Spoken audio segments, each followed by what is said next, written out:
கர்த்தர் அதிசயங்களை செய்கிறார் ஊழியங்கள் வழங்கும் ஜீவ வார்த்தை.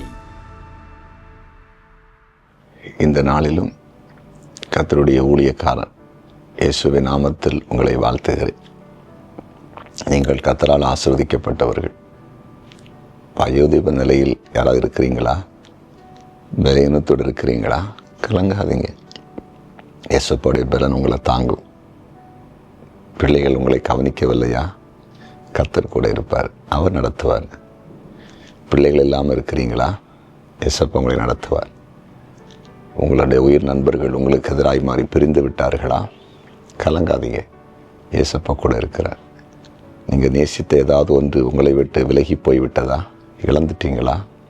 கலங்காதீங்க, இயேசப்பா கூட இருக்கார். அவர் உங்களை தேற்றுவார், ஆற்றுவார். சரியா? ஒரு வேலை இழந்துட்டீங்களா? புதிய ஒரு வேலை கிடைக்கும், கண்டிப்பாக கிடைக்கும். நம்பிக்கை இழக்காதீங்க. படிக்க முடியாமல் கலங்குறீங்களா? ஞானத்தை இயேசப்பா தருவார். படிப்பில் தோல்வி அடைஞ்சிட்டிங்களா? படிப்பே வரலையா? வயது 21, 23 ஆயிடுச்சு தான், இனி என்ன செய்யணும்னு தெரியலையா? உங்களுக்குன்னு ஒரு வழியை வச்சுருப்பார் இயேசப்பா. உங்களுக்குன்னு ஏதோ ஒரு நல்லதை வச்சுருப்பார். கலங்க வேண்டாம். சரியா? இதனால் என் ஜீவத்தைக்கான வசனம் சங்கீதம் 35:5. அவர்கள் காற்று முகத்தில் பறக்கும் பதரை போல ஆவார்களாக. கர்த்தருடைய தூதன் அவர்களை துரத்துவானாக. கர்த்தருடைய தூதன் அவர்களை துரத்துவானாக. யாரை துரத்துவான்? ஆண்டவருடைய பிள்ளைகளுக்கு எதிராய் நிற்கிற ஜனங்களை தேவ தூதன் துரத்துவானாம்.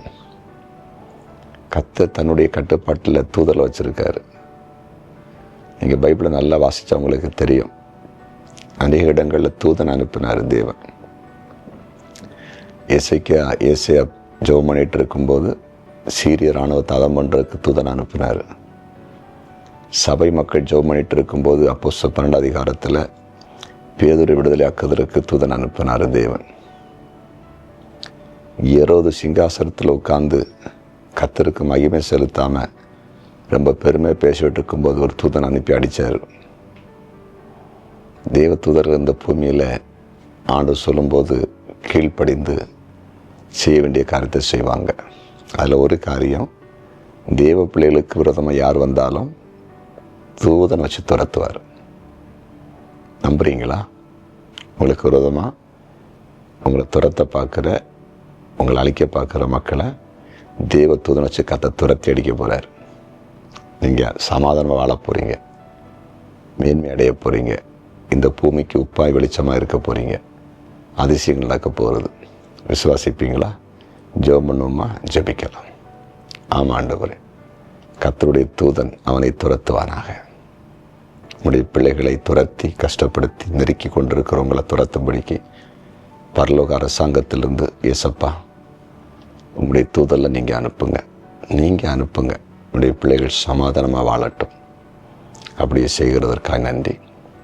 இப்பொழுது வாழ்க்கையில் பலவிதமான நெருக்கங்களும் பாடுகளும் அனுபவித்து கொண்டிருக்க எல்லாருக்கும் விடுதலை கொடுங்க, மேன்மைப்படுத்துங்க. இனி பிறந்தநாளை காண்கிற ஒவ்வொரு ஆசீர்வதிக்கிற ஆசிரமாக இருக்கட்டும். திருமண நாளை காண்கிற எல்லா குடும்பத்தையும் வாழ்த்துகிற ஆசிரமாக இருக்கட்டும். கமெண்ட் செக்ஷனில் ஜெப குறிப்பில் அனுப்பியிருக்கிற எல்லாருக்கும் அற்புதத்தை செய்திடணும். நீர் அப்படி செய்கிறேன். நன்றி. இயேசுவின் நாமத்தில் பிதாவே, ஆமென்.